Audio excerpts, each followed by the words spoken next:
अस्सलामुअलैकुम, welcome to हमारा पाकिस्तान। मैं सना कहवान। प्रोग्राम में आज मेरा साथ देंगे मोहम्मद नौशाद अली साहब, गुलाम अब्बास हरल साहब और फैसल शकील साहब। नाज़रीन, जोड़ तोड़ का अमल जो मुकम्मल हो चुका है, मुमकिना PDM 2 की तश्कील शुरू हो चुकी है। PDM 2 फॉर्मूला अब कितना कामयाब होगा और कितना मुअस्सर साबित होगा, ये अब आने वाला वक्त हमें बताएगा। और इससे पहले हम आपको ये भी बताते चलें कि यही सियासी जमातें जो कि PDM 2 का हिस्सा बनने जा रही हैं, जब तक इलेक्शन नहीं हुए थे 8 फरवरी के दिन से पहले जब भी जलसे कर रहे थे कि ये PDM 2 का हिस्सा बनने वाली जो सियासी जमातें हैं, एक दूसरे के खिलाफ लफ्जी गोलाबारी जब करती रही हैं तो किस तरह से एक दूसरे को ताने और तिश्ते देते रहे। लेकिन आज वो एक पेश पर हैं फिर से, और PDM का साबिका रिकॉर्ड सबके सामने रह चुका है। 16 महीने की हुकूमत, एक दूसरे के ऊपर मलबा डाला, मईशत का कुछ नहीं किया, कोई पाकिस्तान में बेहतरी की खबर की हमें सामने नहीं आई। साबिका हुकूमत में PTI ने महंगाई के तमाम रिकॉर्ड तोड़ दिए। जी हाँ, और तहरीक चलाई गई थी PDM की जानिब से, जब PTI की गवर्नमेंट थी, कि हम वो तहरीक चलाएंगे जिससे महंगाई को ख़त्म किया जा सके, हम जब हुकूमत में आएंगे तो हम महंगाई को ख़त्म कर सकें। लेकिन हमने देखा कि तमाम तर सूरत हाल इसके बरक्स होती ही दिखाई दी। और अब जब PDM 2 बनने जा रही है तो अब ये देखना होगा कि ये PDM 2 कितनी ज़्यादा मौसर साबित होती है, और क्या ये अगले पिछले सारे रिकॉर्ड तो नहीं तोड़ देगी। अब्बास साहब, आप ही के सामने सबसे पहला सवाल, PDM 2 हुकूमत किस हद तक कामयाब होती दिखाई दे रही है आपको? देखें जी, अगर एक लाइन में आप मुझे कहें कि जवाब दें तो मुझे तो ये नज़र आ रहा है कि ये कंपनी जो है वो ज़्यादा देर मुझे चलती नज़र नहीं आ रही। इसलिए ज़रूरी है कि आप जो है एक नेशनल कंसेंसस जो है वो उसको पैदा किया जाए, एक चार्टर ऑफ डेमोक्रेसी की जाए, और चार्टर ऑफ रिकॉन्सिलिएशन जो है वो बहुत ज़रूरी है इस वक्त। अगर आपने ये करना है और इस पे आप जमातों, जितनी भी PDM 2 की जो जमातें हैं, सबका कंसेंसस है, तो इनको चाहिए सबसे पहले तो जो फार्म 45 के मुताबिक फार्म 47 में डिक्लेयर करें कि कौन कौन से इलेक्शन सही हुए हैं, फेयर एंड फ्री हुए हैं, और जो जीता है उसकी जीत तस्लीम की जाए। उसके अलावा एक सियासी माहौल बनाया जाए जिसमें सबको शामिल किया जाए। और मैं समझता हूँ कि उसके लिए ज़रूरी है, सबसे ज़्यादा जो आम बात है वो PTI जो है उसको शामिल करना ज़रूरी है। और लेकिन बानी PTI की जानिब से तो साफ इनकार सामने आ चुका है, और उस वजह सबके सामने है। वो तो नहीं किसी भी हुकूमत इनके साथ दोबारा बैठने को मुज़ाकरात करने के लिए तैयार नहीं है। तो ऐसे में फिर ऑप्शन क्या रह जाती है? लेकिन ये तमाम 6 सियासी जमातें तो एक पेज पर है ना। देखिए, इस मुल्क की बका के लिए, खुशहाली के लिए और तरक्की के लिए बानी PTI जो हैं उनको भी समझना बहुत ज़रूरी है। अगर सियासी डायलाग शुरू नहीं होगा, सियासी जमातें जो आपस में डायलाग नहीं शुरू करेंगी, बातचीत नहीं शुरू करेंगी, तो इस मुल्क के मसाइल जो हैं, जो पहले ही बहुत ज़्यादा बदतरीन हैं, बदतरीन सियासी तो अब्बास साहब, आपके पास ये ऑप्शन है कि बानी PTI भी ये PDM 2 का हिस्सा बन जाए, तो फिर कौन देखिए पाकिस्तान का कौन? मैं समझता हूँ कि एक लिमिटेड पॉइंट ऑफ एजेंडा जो है उस पर तय कर लिया जाए कि हमने ये हुकूमत जो है इतने अरसे के लिए चलानी है सब ने मिल के, और उसके बाद चाहे वो जितने अरसे के लिए वो एक पीरियड तय कर लें कि उसमें जाके सब जो है वो फिर अपने इलेक्शन में चले जाएं। इस बात पे हो सकता है कि बानी PTI भी आ जाए, लेकिन उससे पहले, जैसे मैंने पहले सना बात की, कोई धरना ना हो, कोई जलसा ना हो, इससे पहले आपकी सूरत हाल ये है कि किसी लॉन्ग मार्च की जानिब ना जाइए। नहीं, अगर मैंने इसलिए पहले ये अर्ज किया कि अगर ये आप नहीं चाहते कि लॉन्ग मार्च हो, अगर KP में हुकूमत जो है PTI की बनने जा रही है, फिर वो जो है चढ़ाई कर देंगे इस्लामाबाद पे, तो उसके लिए ज़रूरी है कि जो सीटें वो जीते हैं फार्म 45 के मुताबिक जो है, आप सारे इलेक्शन जितने भी हुए हैं सब हलकों के जो हैं वो उसको रिटर्निंग कैंडिडेट जो है वो डिक्लेयर किया जाए। अगर तब तक आप ये नहीं करें, और मुतालबा भी आपने सुना होगा कि अभी खान साहब जो है उनका मुतालबा भी ये है कि जो सीटें हम जीते हैं वो हमें दी जाएं। इसके लिए फार्म 45 जो है वो सब जगह पे मौजूद है, उसके मुताबिक जो है सबको डिक्लेयर किया जाए, जो भी रिटर्न कैंडिडेट है उसके हवाले से। कि जो नताइज हमें पहले मौसूल हो चुके 16 माह की हुकूमत के PDM के, अब ये PDM पार्ट 2 की सीरीज़ रिलीज़ होने जो जा रही है, और इसके साथ ही साथ मियाँ मोहम्मद नवाज शरीफ वज़ीर आज़म नहीं होंगे। अखबारात इससे पहले 8 फरवरी से पहले कुछ और कह रहे थे, अब सूरत हाल कुछ और कह रही है। क्या मामला क्या? देखिए सना, हमें तो 8 फरवरी को यही लग रहा था कि मियाँ साहब के साथ हाथ हो रहा है। जिस तरह उनको और बुलाया कौन गया। कर रहा है, कौन कर रहा है ये हाथ? ये आपको भी पता है और मुझे भी पता है कौन कर रहा है। ये तो कयास क्योंकि राई मियां है साहब ना, का ये तो वो खबरें हैं जो कि आपको पता है कि सिर्फ अफवाहें हैं जो गर्दिश कर रही हैं इस टाइम। इसका हकीकत से तो दूर दूर तक कोई ताल्लुक नहीं ना, नहीं, क्योंकि देखिए- सहूलतकारी तो उन्हें कितनी फराहम की गई, आपने भी देखा, हमने भी देखा। तो अगर- अब जब अगर- मैंडेट उनको अवाम का उस तरह से नहीं मिला तो आप क्या मलबा तो समझती ना हैं? डालें उन पे। देखिए, नहीं, आप क्या समझती हैं, ये जो मैंडेट दिया गया है ये इन्होंने खुद लिया है, ये नून लीग का मैंडेट ये है। खुद अगर ये मैंडेट दे दिया गया है तो जितना मियां साहब मैंडेट चाह रहे थे, सिंपल मेजोरिटी चाह रहे थे, तो वो नहीं दे सकते थे, वो भी दिया जा सकता था।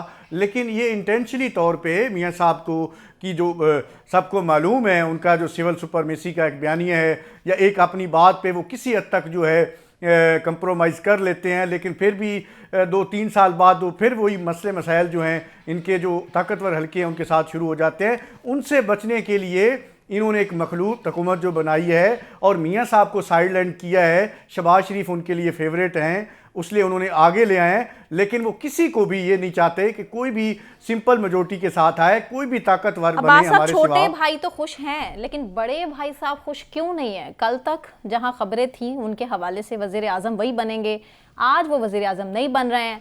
अब ये PDM 2, पहले भी मियां मोहम्मद नवाज शरीफ साहब के फैसले थे ना, इस PDM के हवाले से भी अहम फैसले तो वही किया करते थे।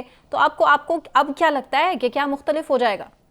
देखिए, 2013 में जब उन्होंने कहा कि इलेक्शन की रात 11 बजे उन्होंने कहा कि मुझे जो है सिंपल मेजोरिटी दी जाए, तो उस वक्त उनकी बात मान ली गई। और आज जब 8 फरवरी को उन्होंने कहा कि मुझे जो है सिंपल मेजोरिटी दी जाए, लेकिन उनकी बात चूंकि नहीं मानी गई, मतलब इतना मुश्किल था सिंपल मेजोरिटी को इतना मैनेज करना। चलिए, मुझे ब्रेक अनाउंस करना है। मुश्किल था, ये बात ठीक है आपकी। ठीक थे कि मुमकिना PDM 2 की जो हुकूमत है वो बनने जा रही है और ये अपनी मुद्दत पूरी करती है या नहीं करती, किस तरीके से अवाम में डिलीवर करेगी, क्योंकि पहले ही PDM पार्ट 1 का जो ट्रेलर है हम देख चुके थे किस तरीके से उन्होंने डिलीवर किया और मुल्क के जो मसाइल थे उस तरीके से हल नहीं कर पाई PDM की हुकूमत।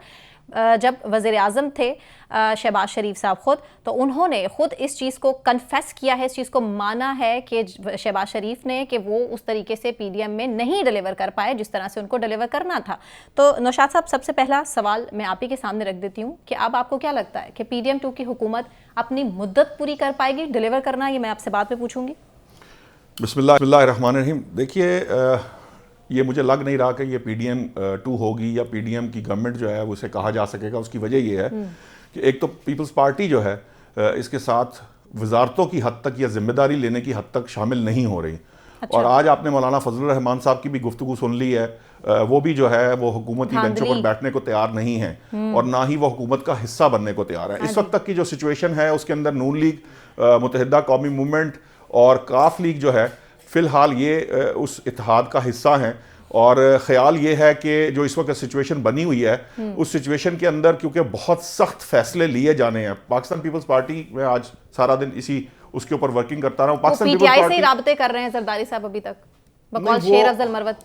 वो जो उनके राब्ते हैं वो आज से नहीं है, वो बहुत पहले से चल रहे हैं। और लेकिन अब जरा तेजी आ गई ना, जरदारी साहब तो काम, हाँ जी, काम चलता रहता है। पाकिस्तान पीपल्स पार्टी जो है वो फौरी तौर पर काबीना का हिस्सा इसलिए भी नहीं बन रही कि जो इस वक्त मुआशी महाज पर ख़ास तौर पर जो उनका निजकारी के मामलात हैं उसमें जो फैसले लिए जाने हैं वो पाकिस्तान पीपल्स पार्टी की जो आइडियोलॉजी है या उनके जो मंशूर से वो कंट्राडिक्ट करते हैं। तो इसलिए भी पाकिस्तान पीपल्स पार्टी वफाकी काबीना का हिस्सा फौरी तौर पर बनने के मूड में नहीं है। एक बात। दूसरी बात यह है कि जिस तरह का स्प्लिट मैंडेट इस वक्त मौजूद है, आपको पता है कि ये एक तरह की अक़लियती हुकूमत बनने जा रही है जो हमने बहुत सी जमहूरियतों में देखा है। स्वीडिश पार्लियामेंट में भी इस तरह की बनती रही हैं, स्पेनिश में भी बनती रही हैं, कुछ और जगहों में न्यूजीलैंड में भी इस तरह की हमने अक़लियती हुकूमतें देखी हैं। लेकिन जो इस वक्त सिचुएशन है उसमें मेरा ये ख्याल है कि जो मैंने बातचीत की है आज तमाम तर लोगों से, मुख्तलिफ जमातों के मेरे जो दोस्त हैं, ज़राए हैं, उनसे बातचीत करने के बाद जो मैंने नतीजा अखज़ किया, मैं आपको बता रहा हूँ, ये खबर नहीं है, ये नतीजा अखज़ मतलब मेरा एनालिसिस है, वो ये है कि नून लीग को ड्राइविंग सीट दी गई है और नून लीग को फ्री हैंड दिया गया है कि जी देखिए, इस मामलात के अंदर जब पहले ही आप इस पोजीशन में ना हों कि आप जो है वो कोई बहुत बड़ी गवर्नमेंट बनाने जा रहे हों, तो और आगे आपने मईशत के सख्त फैसले भी लेने हों और उसमें जो मुख्तलिफ जमातें हैं अगर वो हर वक्त इशू बना के क्रिएट किए रखें और अपनी आइडियोलॉजी या अपनी जो पार्टी की पोजीशन है उससे हटना पड़े उनको, तो उनके लिए भी, उनकी सियासत के लिए भी और उनकी पार्टी के अंदर भी मसाइल पैदा होते हैं और दूसरा मसला यह है कि वहां पर भी आर्ग्यूमेंट, बार बार आर्ग्यूमेंट से टाइम डिलेस का मामला है, चीज़ों को चलाने का मामला है। तो मेरा यह ख्याल है कि इस वक्त यह फैसला किया गया है कि नून लीग को फुल फ्लैज ड्राइविंग कंट्रोल दिया जाए। जो भी तमाम तर मुश्किल फैसले हैं हुकूमत बनाने के बाद वो फौरी तौर पे किए जाएं। उनको कर लेने के बाद जब उनकी डस्ट सेटल हो फिर ये देखा जाए कि आप किस सिचुएशन में है। और एक बात याद रखिए कि अभी फिल वक्त ये जो बहुत बड़ा नंबर है आज़ाद अरकान का, जो पीटीआई बैक कह सकते हैं आप जिन्हें, जो आज़ाद अरकान है, ये नहीं मालूम कि उनके अंदर से कितने यहां रह जाएंगे और कितने जो हैं वो मुख्तलिफ जमातों को ज्वाइन करेंगे। क्योंकि अभी आज एक बड़ी डेवलपमेंट जो हुई है, जब सीएम केपीके का, हालांकि वहां उनके पास 2/3 मेजॉरिटी है, लेकिन चूंकि वो भी आज़ाद अरकान है इसलिए वहां भी खासा जो सीएमशिप के ऊपर लड़ाई झगड़ा हुआ है। और उस लड़ाई झगड़े के नतीजे में वहां पर भी चीज़ें जो हैं वो आपस में भी जो with in the party rift है वो बढ़ भी सकती है। और अगर वहां से एक दो फैक्शन निकल आए या ग्रुप निकल आए तो वो नेशनल असेंबली की सतह पर भी वहां से एक दो ग्रुप बन सकते हैं। अगर उस तरह की सिचुएशन हमारे सामने आई तो कुछ लोग जो हैं वो चूंकि आज़ाद हैं, उन पे पार्टी की पाबंदी नहीं है, इसलिए वो नाराजगी शो करके तो फिर वो मुख्तलिफ जो, लेकिन अभी तक तो पीटीआई ये क्लेम कर रही है कि हमारे जो रहनुमा है वो कहीं नहीं जाएंगे। जो आज़ाद हमायत याफ्ता पीटीआई के रहनुमा है वो पीटीआई का हिस्सा ही रहेंगे, वो कहीं नहीं जाएंगे, किसी का जो है वो पार्टी की बैत नहीं करेंगे और हल्फ की जो है वो पासदारी करेंगे, पाबंदी करेंगे। अभी तक तो यही इत्तला सना देखिए, नौशाद साहब ने कहा कि ये इसमें कोई शक नहीं है कि बहुत ज़्यादा मसाइल हैं, उसमें सियासी हैं, मुआशी मसाइल हैं, लेकिन इससे भी ज़्यादा जो आम बात है, अगर आप धांधली शुदा इलेक्शन से आप मुंतखब होकर आते हैं, आपके पास मैंडेट जो है वो आपने किसी का चुराया है, उसके बाद आपका कॉन्फिडेंस क्या रहता है, आपके पास इखलाकी जवाब नहीं बचता। और आपने अगर हुकूमत इतने मसाइल हैं जो बदतरीन हैं, सियासी भी हैं, मुआशी भी हैं, इंतज़ामी भी हैं और दहशतगर्दी के भी मसाइल हैं, अगर आपने उनको एड्रेस करना है, उनके साथ निपटना है, तो उसके लिए जो है अगर किसी ने जिसका मैंडेट है उसका तस्लीम किया जाए। ये अवामी मैंडेट है, इसकी तौहीन ना की जाए, इसको तस्लीम किया जाए। अगर आप ये मैंडेट चोरी करके आ जाते हैं हुकूमत में, आप तो किसी तरीके से बना लेते हैं हुकूमत, लेकिन ये हुकूमत जो है वो डिलीवर नहीं कर सकेगी जब तक ये सारे मसाइल जो है उसको एड्रेस नहीं किया जाए। और ये सवाल मैं फैसल शकील साहब के पास लेकर जाना चाह रही हूँ। फैसल साहब, पीडीएम पार्ट 2 टाइप की हुकूमत बनाना और पीटीआई का जो स्ट्रक्चर है उसे डिसमेंटल करने का वाहिद मकसद यही था कि पाकिस्तान में स्टेबिलिटी लाई जा सके, तो आपको लगता है इससे सियासी इस्तेहकाम आएगा? जी, मुझे तो नहीं लगता किसी सूरत के सियासी इस्तेहकाम आएगा। वजह यह है कि जो पीडीएम 2 का टेलर आया है, अभी ये जो पीडीएम 2 आ रही है, इसकी अगर मुस्लिम लीग नून की सीटें देखें तो 79 है, पीपल्स पार्टी की 54 है, मुत्तहिदा की 17 है, मुस्लिम लीग काफ की 3 है, इस्तेकाम पार्टी की 2 है और एक बाप पार्टी की है। तो टोटल 156 सीटें होती हैं और मखसूस नशिस्तें बना ले तो ये हुकूमत तो बना लेंगे, लेकिन ये हुकूमत लूली और लंगड़ी होगी। और मैं आपको बताऊं कि पीडीएम के जो पहले क़यादत की थी मौलाना फजलुर रहमान ने की थी, अब वो जो है वो अपोजिशन में आ गए और उन्होंने ये कह दिया कि वो ये धांधली शुदा इंतखाबात को नहीं मानते और उन्होंने ये ऐलान कर दिया कि अब जो है वो ऐवान में नहीं मैदान में लगता है कि फैसला होगा। तो इस तरह की ये सूरत हाल है। दूसरा मैं आपको ये बताऊं कि जो मुख्तलिफ पार्टियां हैं जो इलेक्शन में धांधली का कह रही हैं, उसमें नेशनल पार्टी, बीएनपी, मैंगल, तहरीक लब्बैक, हज़ारा पार्टी, जेयूपी, जमात इस्लामी, जीडीए, ये तमाम जो तंजीमें हैं ये कह रही हैं कि ये शफाफ इंतखाबात नहीं हुए और एहतजाज का ऐलान कर दिया है और जुम्मे को जो है वो ये अपने अपने तौर पर जो सिंध है, बलूचिस्तान में मुख्तलिफ मुकामात पर ये एहतजाज करेंगे। तो सूरत हाल ये लग रही है कि इस्तेहकाम जो है वो आता हुआ दिखाई नहीं दे रहा। जो मुस्लिम लीग नून को वजीर आज़म मुंतखब करने का कहा गया है, तो मुस्लिम लीग नून का जो वजीर आज़म होगा वो कठपुतली वजीर आज़म होगा, वो इस तरीके से हुकूमत के फैसले नहीं कर सकता और जो उसके साथ इत्तेहादी होंगे तो वो भी जो है वक्फे से उन्हें ब्लैकमेल करते रहेंगे, अपनी शराइत मनवाते रहेंगे। तो ये हुकूमत जो है अगर बन भी गई है तो ज़्यादा अरसे चलती हुई दिखाई नहीं दे रही और ये मुल्क के लिए बेहतर नहीं होगा। तो मुझे ये लगता है, ये मेरा जो है वो तज्जिया है कि इस तरह से जो है वो मुल्क की मामलात खासतौर पर मईशत के वो हल होते दिखाई नहीं दे रहे। ठीक। तो इस वक्त जो एहतिजाज सर पे रखा हुआ है कि एहतिजाज होगा, फिर धरने होंगे, और हमारी जो अदम इस्तेकाम है, मुल्क में माशी सूरत हाल है, ये इस वक्त जो है वो दोबारा नहीं कर सकती। अच्छा और फैसल जब शकील तक साहब, ये सियासी जमातें 8 फरवरी के इलेक्शन से पहले तक सियासी जलसे जुलूसों में किस तरीके से एक दूसरे को टारगेट करती नजर आ रही थी, और ये कहा जा रहा था इन तमाम सियासी जमातों की जानिब से कि फलां इंतकाम की सियासत करने आ रहे हैं तो फलां ठीक से हुकूमत डिलीवर अगर आ जाते तो डिलीवर नहीं करेंगे। आज उसी तरीके से पीडीएम की हुकूमत में एक दूसरे के साथ ऐसे बैठकर प्रेस कॉन्फ्रेंस कर रहे हैं, तो आपको नहीं लगता कि अवाम में मजीद इनकी पॉपुलैरिटी कमी होगी? नौशाद साहब, आप ही के सामने सेम सवाल। देखिए, जो जितनी भी गुफ्तगू इस लिहाज से की जाए कि जो भी इस वक्त मामलात दरपेश हैं, इसके अंदर किसी की जैसे कह लें, जिस तरह पीपल्स पार्टी का एक फ़ैसला है कि उसने अपनी सियासत बचाने का फ़ैसला किया है, और साथ ही साथ उसने जो चालाकी का मुजाहरा करने की कोशिश की है वो ये है कि वो काबीना का हिस्सा नहीं होगी, यानी जिम्मेदारी मेरे पास नहीं है, लेकिन मैं आईनी ओहदे अपने पास रखकर अपने जो भी उन्होंने मामलात हैं वो चलाने हैं, ताकि वो प्रॉपर तरीके से नून लीग को अपने हिस्से से प्रॉपर तरीके से ब्लैकमेल कर सकें। क्यों? क्योंकि उनका कहना यह है कि पीडीएम के दौर के अंदर उनके जो सूबों के मामलात हैं, उनके सूबाई जो लोग हैं वो बहुत चीखते रहे, उनके काम नहीं हुए। अब ये जो मामला है इस वक्त जिस सिचुएशन से हम गुजर रहे हैं, देखिए 2 ऑप्शंस हैं। एक ऑप्शन तो ये है कि कोई भी हुकूमत ना बनाए और आप री इलेक्शन में जाएं, जिसका शायद पाकिस्तान इस वक्त मुतहम्मिल नहीं हो सकता हर 2 सूरतों के अंदर, कि ना हमारे माशी हालात इस चीज की इजाजत दे रहे हैं, और ना ही जो इस वक्त सियासी जो सिचुएशन बनी हुई है उसके अंदर कोई मजीद इस्तेकाम इस सूरत में भी पैदा होगा।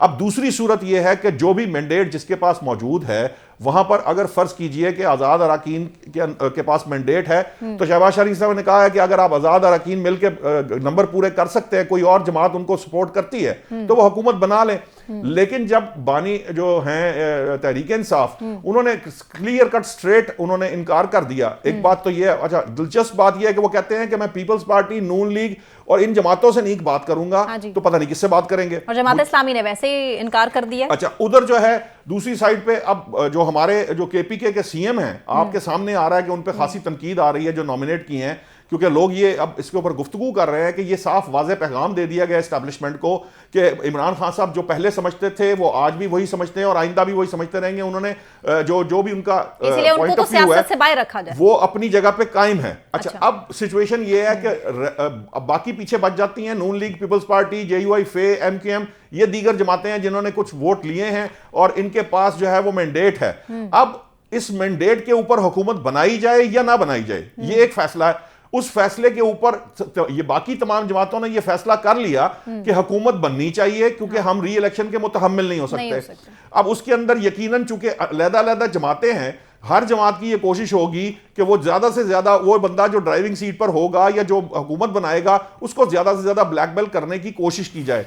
2 बातें यहां बड़ी अहम रहेंगी। मैंने जिस तरह पहले रेफर किया था आपको कि देखिए, चूंकि कानूनी तौर पर, आईनी तौर पर और अदरवाइज ये जो आजाद अरकान हैं, इनके ऊपर कोई कदगन नहीं है।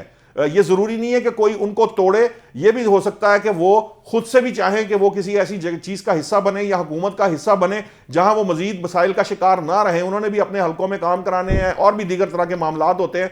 सो हो सकता है कि उसमें ये हो सकता की बात है, ये बिल्कुल स्पेकुलेटिव बात कर रहा हूं मैं, इसके पीछे कोई वो मैं आपको कोई खबर नहीं दे रहा, एक तजियाती बात कर रहा हूं कि हो सकता है कि उनमें से कुछ लोग ये जिम्मेदारी का एहसास करें। क्यों?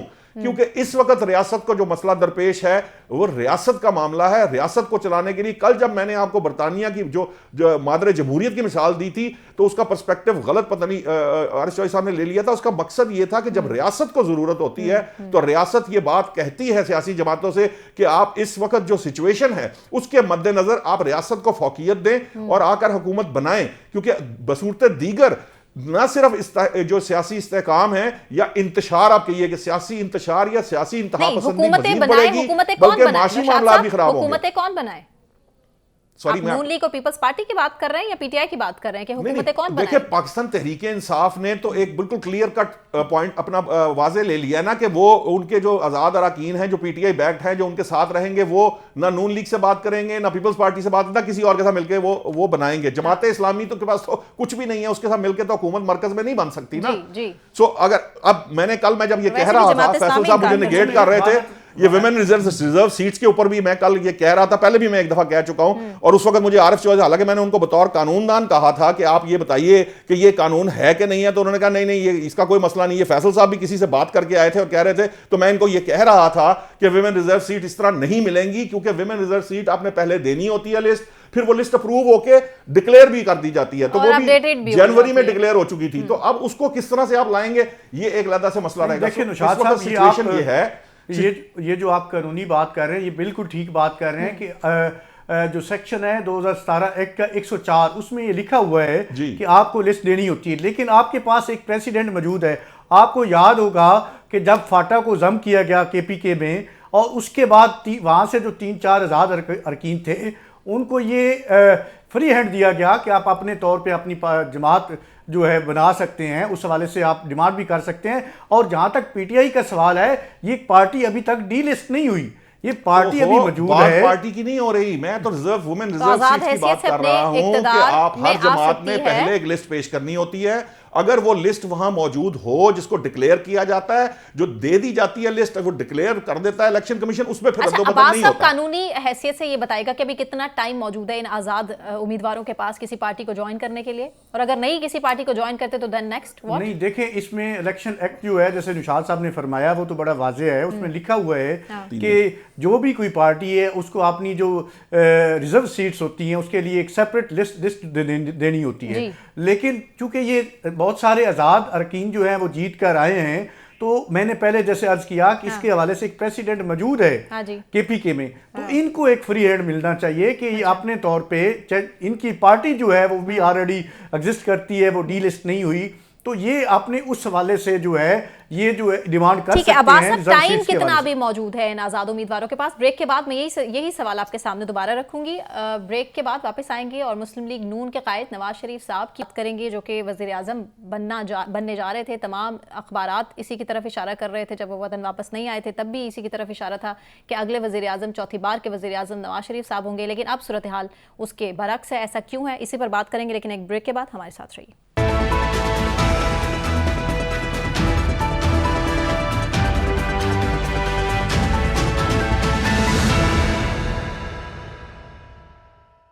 वेलकम बैक नाजरीन। आपको बताएं कि पीडीएम पार्ट 2 की तर्ज पर जो अब अगली हुकूमत बनने जा रही है, और कल हमने जो प्रेस कॉन्फ्रेंस देखी है, जिस तरह से शहबाज शरीफ साहब, मरियम नवाज, बिलावल भुट्टो जरदारी, आसिफ अली जरदारी और दीगर सियासी रहनुमा एक दूसरे के साथ बैठकर प्रेस कॉन्फ्रेंस कर रहे थे, ये इलेक्शन से पहले एक दूसरे के खिलाफ क्या बातें कर रहे थे, वो आपको सुनवाते पहले।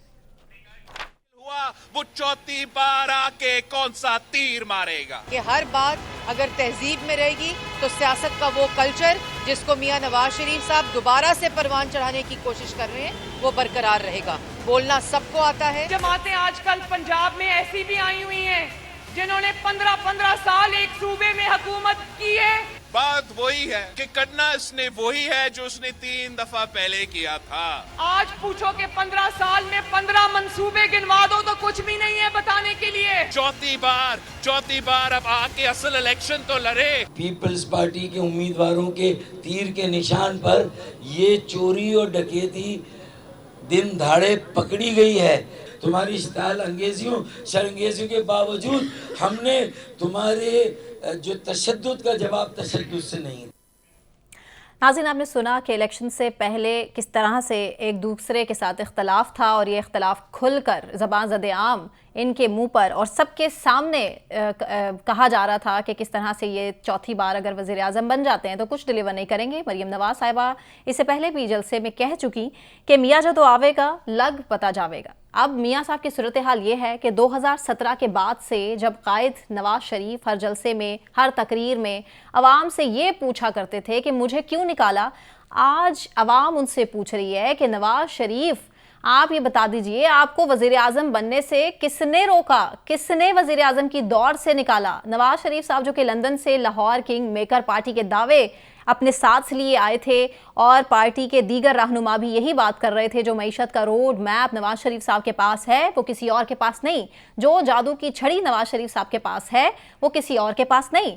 अब इंतखाबी मुहिम में ये दावे किए गए कि हमारी बात हो गई है, साड़ी गल हो गई है, नवाज शरीफ साहब चौथी बार के वज़ीर आज़म बनने जा रहे थे। तमाम अखबारात 8 फरवरी से पहले तक यही इशारा कर रहे थे और यही पब्लिश था तमाम न्यूज़पेपर्स में कि वज़ीर आज़म चौथी बार के नवाज शरीफ ही होंगे, अवामी मैंडेट लेकर आएंगे। लेकिन जी अब सूरत हाल थोड़ी सी इसके बरक्स में दिखाई दे रही है।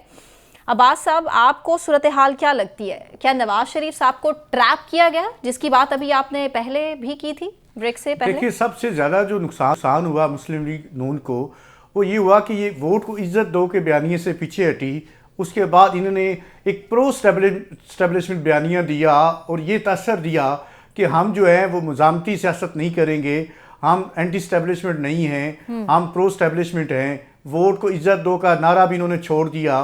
तो ये सबसे ज़्यादा, और दूसरी बात ये है कि ये वोटर को अपने साथ इंगेज नहीं कर सके।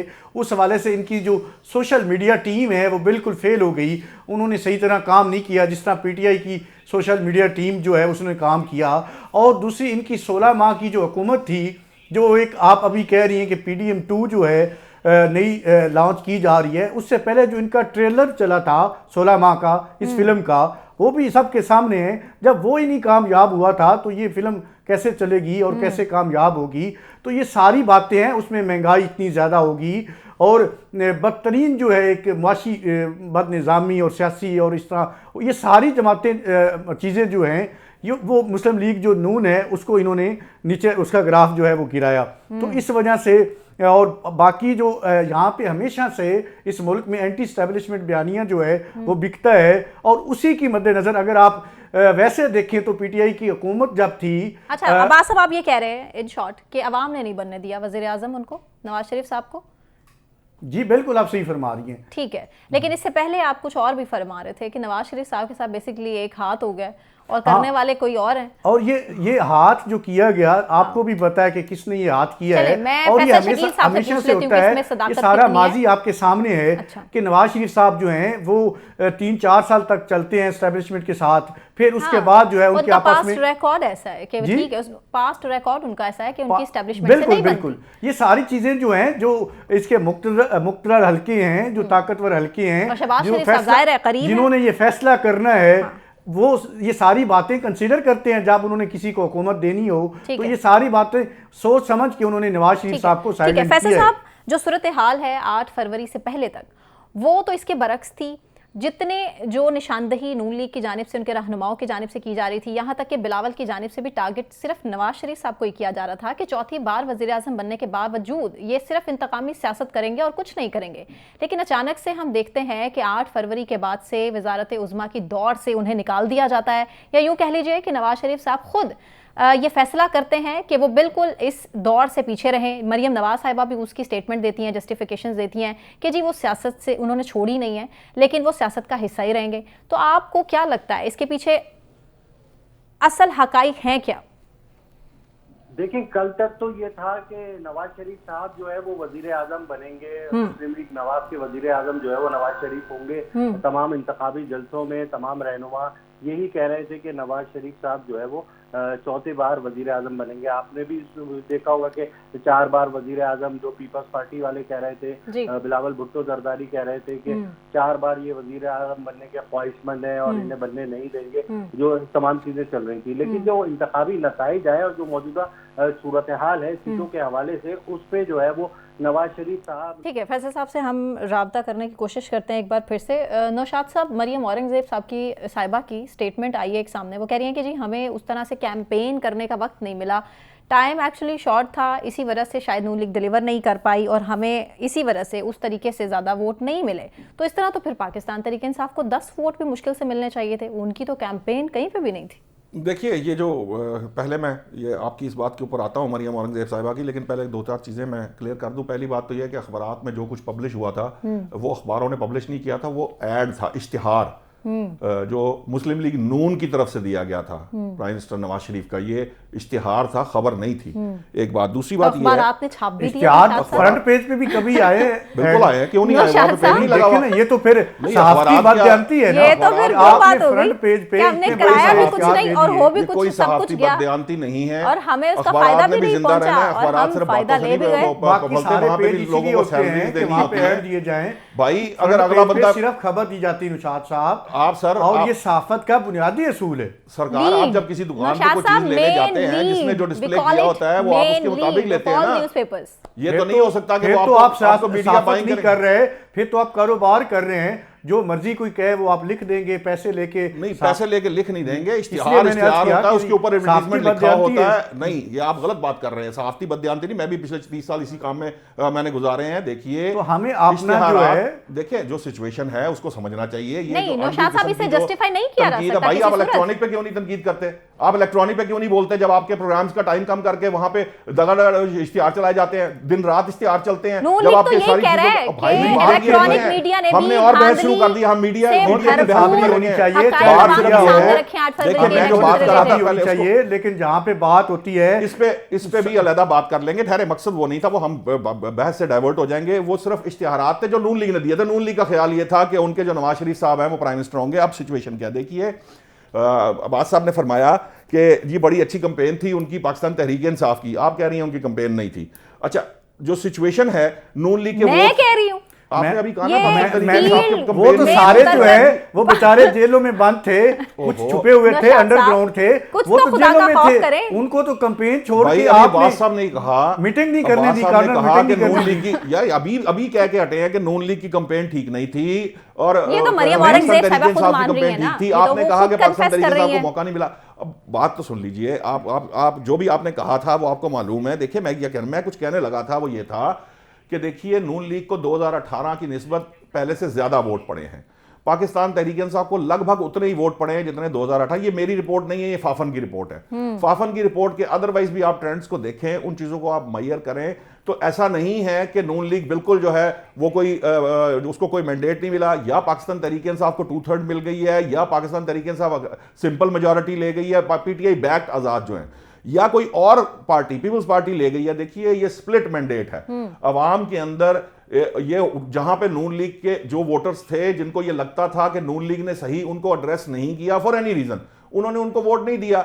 वो जहां पे पाकिस्तान तहरीक इंसाफ के जो बैक्ड कैंडिडेट है वहां उन्हें लगा कि वहां उन्हें नहीं मिला, उन्होंने वोट नहीं दिया। इसी तरह से पीपल्स पार्टी का हाल है। बहुत सी जगह ऐसी हैं जहां पे वो आपको याद होगा, मैंने आपसे इलेक्शन से पहले कहता रहा कि ये दो जमातों के दरमियान नूरा कुश्ती है। आप जब आज जिसकी बात कर रही हैं कि ये सिर्फ वोटर को एंटी नवाज शरीफ वोट के लिए पीपल्स पार्टी जो है वो अट्रैक्ट करने के लिए काम कर रही थी, जिसके लिए नौशाद साहब, ख्वाजा आसिफ साहब की खुद की स्टेटमेंट है कि हमारा वोटर हमें इजी ले गया, इसीलिए हमें वोट नहीं पड़ा। लिया होगा पीटीआई का वोटर उन्हें पूरी रात जो है, सीरियसली वो रात जो है और आपने रोके रखा, जो वोटर एक्टिव है इसलिए वो बाजी ले गई थी, जिसके बिहाफ पे वो प्राइम मिनिस्टर समझ रहे थे। सिंपल मेजॉरिटी तो नहीं मिली ना नून लीग को, ये भी नहीं मिली। नौशाद साहब, ये जो मिला है मैंडेट, अब जो सीटें दी गई हैं, ये क्या आपको लगता है ये खुद जीत के आई है नून लीग? ये क्या धांधली नहीं की गई?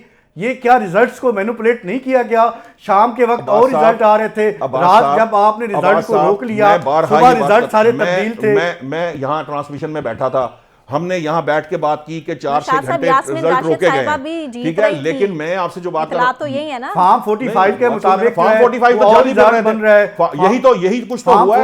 आज क्या हुआ? आज कोर्ट के अंदर क्या हुआ? कोर्ट में जब जज ने पूछा कि जनाब ये पेश करें, आपके पास क्या है, तो उन्होंने कहा जी ये फलां चैनल की ये खबर है। उन्होंने कहा भाई मेरे जाके अपना काम करें, ये चैनल की खबरों, फिर जाके जो जिस चैनल से आपने खबर देखी उसके मालिक से पूछे आप कहां जीत रहे थे। देखिए मैं जो बात कर रहा हूं, हम जो है ये खाली हमारी जुडिशरी जो है वो 136 नंबर पे भाई 136 जज साहब इंसाफ करते, आप मेरिट की बात को ये बात समझना चाहिए, बगैर सबूत दिए।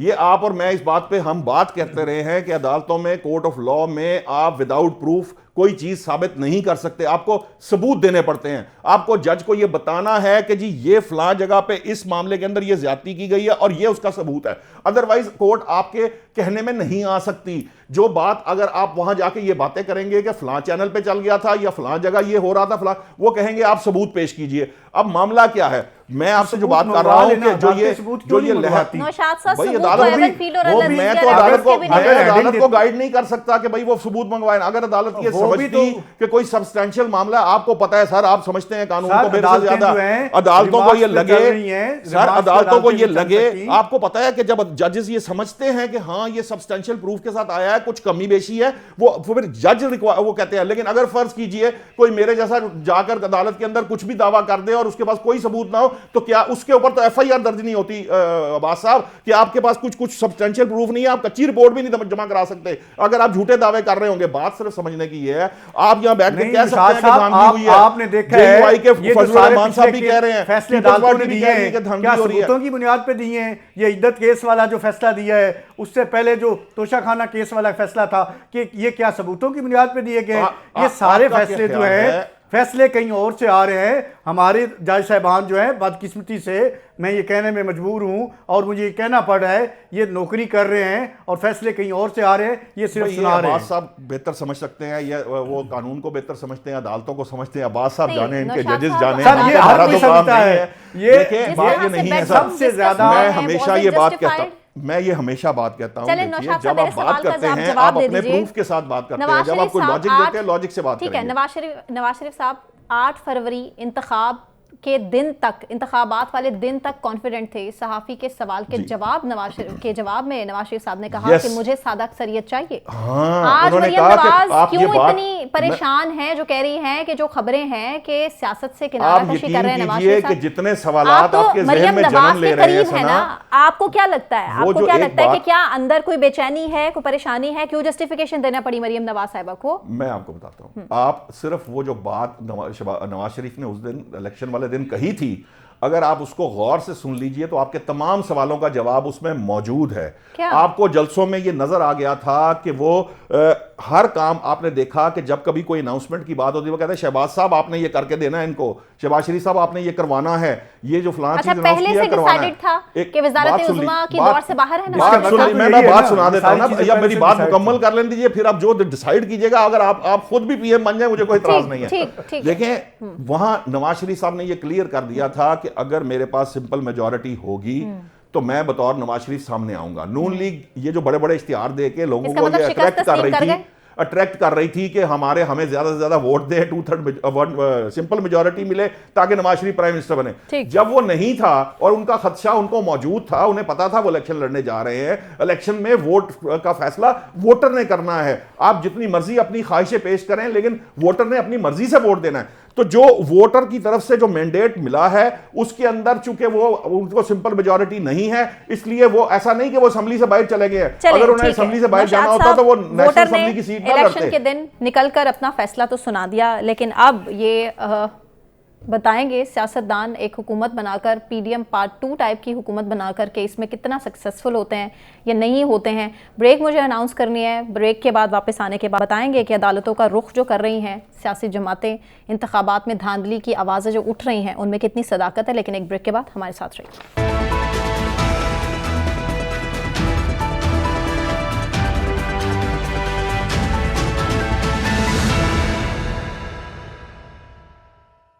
वेलकम बैक नाजरीन। अजीब सूरत हाल है इंतखाबात में, मुबैना धांधली, हारने वाले भी खुद साथ जो हैं वो जीतने वालों के सवालात उठा रहे हैं कि जो जीत है वो इस तरह से नहीं हुई है। मौलाना फजलुर रहमान का बयान उठाकर देख ली जाए, जो इंतखाबात को मानने से साफ इनकार कर रहे हैं।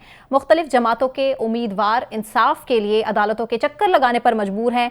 फैसल वाउडा साहब का इस हवाले से जो बयान है वो बड़ा मानी खेज है, जिन्होंने दावा किया था कि सिर्फ चंद उम्मीदवार होंगे जिनको इंसाफ मिलेगा, बाकी उम्मीदवार फार्म 45 पर जो समोसे हैं वो रखें और खा लें, क्योंकि सूरत हाल तो हमें यही नजर आ रही है।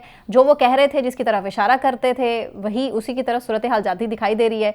क्योंकि तहरीक इंसाफ के ऑपोजिशन जो लीडर हैं उनके मुतवक्के नाम सामने आए हैं इसी हवाले से, जिसमें शेर अफजल मरवत साहब है, बैरिस्टर गौहर साहब का नाम है, और हो सकता है कि कोई और ऑपोजिशन लीडर भी बन जाए।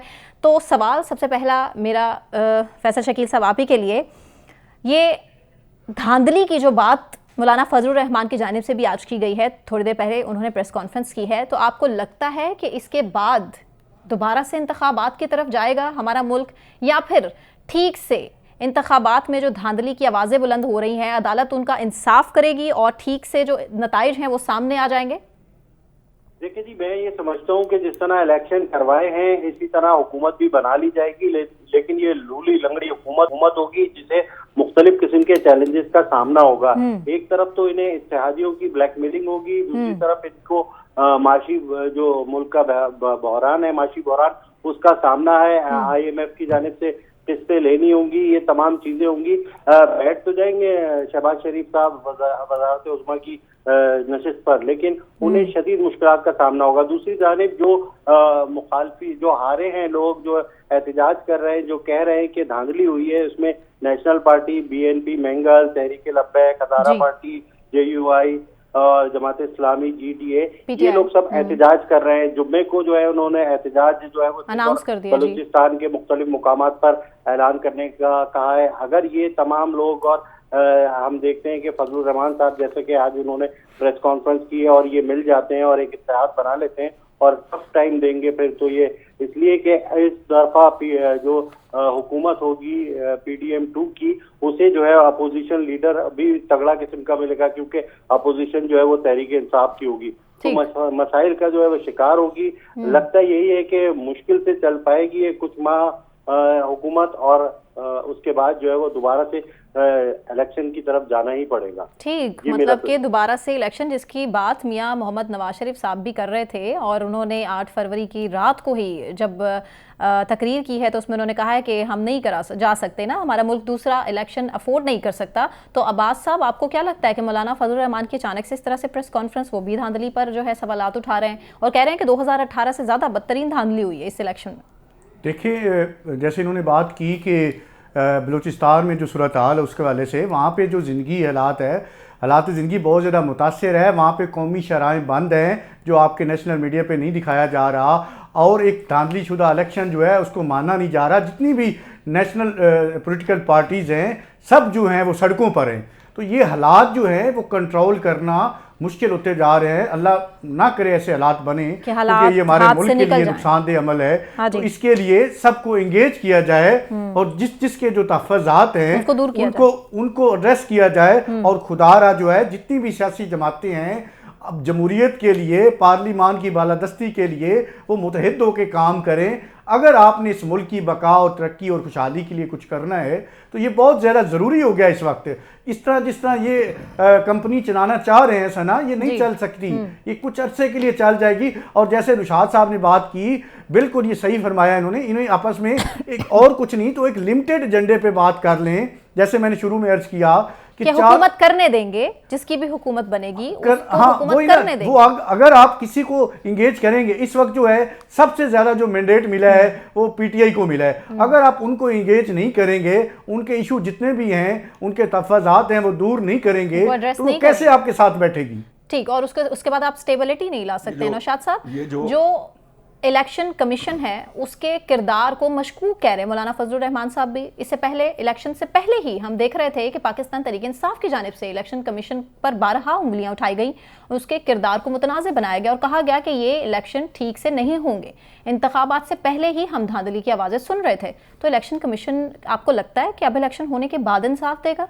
देखिए, पहली बात तो ये है कि ये जितनी भी गुफ्तगू हम कर रहे हैं, इसकी जिम्मेदारी बाहर का और इलेक्शन कमीशन पर ही आयद होती है। कोई कुछ भी कह ले, कोई किसी की तरफ भी उंगली उठा ले, मेरी नज़र में ये सिर्फ और सिर्फ इलेक्शन कमीशन की जिम्मेदारी है कि वो इस चीज़ को क्लियर करे। कहीं पर भी कोई मामला है, चाहे वो एनॉमली है, चाहे वो धांधली है, चाहे इरेगुलरिटी है, ये तमाम तर मामलात को तय करना इलेक्शन कमीशन की जिम्मेदारी है। ये एक बात है। कल भी आपने मुझे बहुत इंसिस्ट किया था धांधली के ऊपर कि जी धांधली हुई, आप बताएं हुई कि नहीं हुई। मैं कहते मेरी जबान जो है वो रुक गई थी कि मैं कहने लगा था कि पेशावर में KPK के अंदर धांधली नहीं, धांधला हुआ है।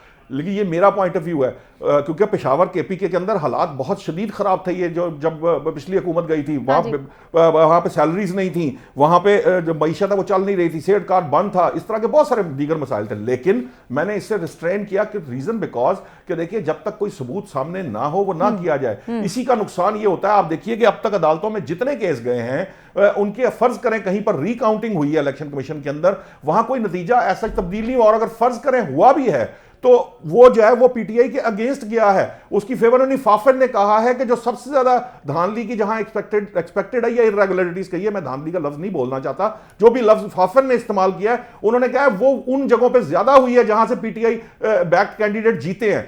अब्बास साहब कहते हैं कि वो PTI के पास मैंडेट है। PTI के पास कोई मैंडेट, PTI कहीं एग्जिस्ट नहीं करती एज पार्टी, वो कहीं पर मौजूद नहीं है। ये PTI बैक्ड कैंडिडेट है जो इंडिपेंडेंट है। ये मैं क्यों कहता हूं?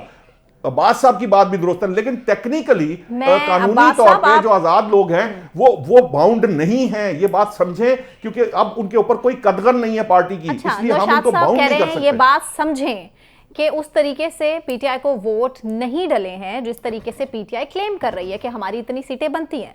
अब्बास साहब ये बात वो किसे तो फॉर्म समझाने की 45 जरूरत बना के है? उन्होंने 180 सीटें बनाई हुई थी ना, अब 180 सीटें अगर निकालें, कहां है? सच्ची बात है हाँ। सना, अगर फेयर इलेक्शन होते ना तो नून लीग जो है ज्यादा से ज्यादा 10 से 15 सीटें लेती। और जहां तक इलेक्शन कमीशन की बात की नौशाद साहब ने, नहीं, वो भी देखिए नहीं हमारे लेती। यहाँ जो इदारे हैं, चाहे भी वो ना अदलिया लेती। हो, बात चाहे वो भी इलेक्शन ना कमीशन लेती। हो, चाहे इलेक्शन कमीशन हो, 2018 ये फैसले में खुद नहीं करते, establishment फैसले against कहीं खड़ी और थी। से आते हैं। अगर जब तक ये फैसले 2018 खुद में नहीं establishment करेंगे, against ये खड़ी थी, आजाद उसके नहीं बावजूद होंगे, 10 से ज्यादा तब सीटें तक थी, अवाम लेकिन नहीं इस दफा ना मानेगी। लेती।